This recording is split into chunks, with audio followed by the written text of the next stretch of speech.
All right, let's dive right in. Today, we are going deep inside the factory to talk about the absolute heart of any manufacturing operation, the production line. We're going to break down how to design it, how to tune it, and how to turn it into a real powerhouse of efficiency. You really have to ask yourself this question. Because an inefficient line, it isn't just slow. It's a constant drain, literally bleeding money through wasted time, wasted materials, and wasted effort. But a truly optimized one? Oh, that is your secret weapon. That's your edge over everyone else. So the real question is, how do we get there? Look, every factory out there is up against the same pressures. Labor shortages mean every single person's time is more valuable than ever. And at the same time, there's this relentless, non-stop push to cut costs and crank out more product. The whole game is about doing more with less. And the production line, that's the main stage where this battle is won or lost. At its very core, the production line is the answer to that challenge. It's a concept that's both powerful and pretty simple, right? Instead of one person trying to do everything, you break the work down into a sequence of steps. This continuous flow is all geared towards one thing, cranking out huge volumes of product as efficiently as humanly possible. But, this whole idea didn't just appear out of thin air. Its evolution is actually a story of incredible innovation that totally reshaped our world. It started with simple ideas and grew into the high-tech smart factories we have today.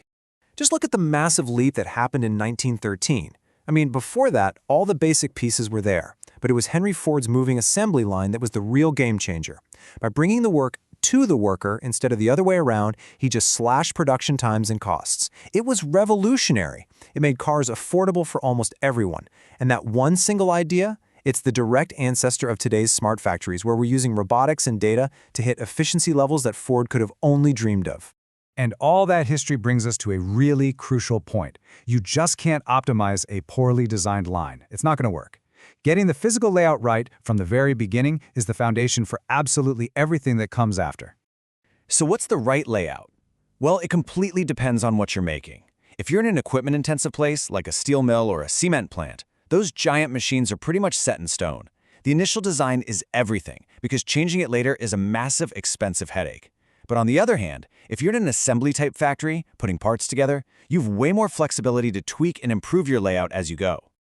So what are your main options? Well, you've got the classic line layout. That's your go-to for just churning out tons of the same thing. Think cars or soda. But for smaller batches of different products, a U-shape layout is fantastic. It lets one worker handle multiple steps, which is super flexible. Cell production takes that even further for really small items. And then you have a job shop layout, which is for custom, low-volume work where you group all the similar machines together. Picking the right one from the start is your first big win. Okay, but getting the layout right is just step one. The truly great factories, they're in a constant state of improvement. This is what we call the art of continuous tuning. It's about hunting down and fixing all those little inefficiencies that, over time, add up to huge delays. And your number one enemy in this fight is the bottleneck. Seriously, think of it like a 4-lane highway that suddenly merges down to 1 lane. It doesn't matter how fast the cars can go before or after that point, the speed of the entire system is controlled by that single, slow spot. Finding and crushing these bottlenecks, that one machine, that one process that's holding everything else up, is the absolute key to tuning your line. So how do you stop these bottlenecks before they even start? Well, there's this amazing philosophy called the 5S method. It's a systematic way to organize your workspace. First, you sort what you need from what you don't. Get rid of the junk. Then you set everything in order so it's easy to find. Makes sense, right? Third, you shine. Keep everything clean and maintain your gear. Then you standardize these rules. And finally, this is the most important one, you sustain it. You make it a habit, a part of your culture. An organized workplace is an efficient workplace, period. Now, keeping that physical space in order is absolutely key. But today, we have a massive advantage our predecessors didn't. A whole suite of digital tools that give us this unbelievable visibility and control over the entire process. Let's break down this digital toolkit. The best way to think about it is like a human body. Your MES, the Manufacturing Execution System, those are the eyes on the factory floor, watching everything happen in real time. IoT sensors, they're the nerves, feeling the health and output of every single machine. The ERP system connects this body to the rest of the business, your inventory, your finances, and finally, BI, or business intelligence tools, that's the brain. It analyzes all that data to spot opportunities. When they all work together, you get a complete, living picture of your entire operation. Okay, so we've designed our line, we're tuning it with data, but what good is going fast if the stuff you're making is junk? Speed is worthless without quality. They have to go hand in hand, and that means you need a bulletproof plan for when things, inevitably, go wrong. When a problem hits, the worst thing you can do is panic and start guessing. You need a structured approach, like this one. First, you identify the problem, gather the data, see what's actually happening. Then you analyze the cause, figure out the why. Only then do you start thinking about solutions.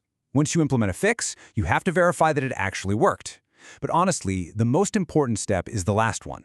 Do whatever it takes to make sure that exact problem can never, ever happen again. So how do you find that deep down root cause? Well, Toyota gave us one of the simplest, most powerful tools ever for this, the 5 whys. It's brilliant. A machine stops. Okay, why? Well, a fuse blew. Why did the fuse blow? The circuit overloaded. Why did it overload? The bearing was worn out and drawing too much power. Okay, why was the bearing worn out?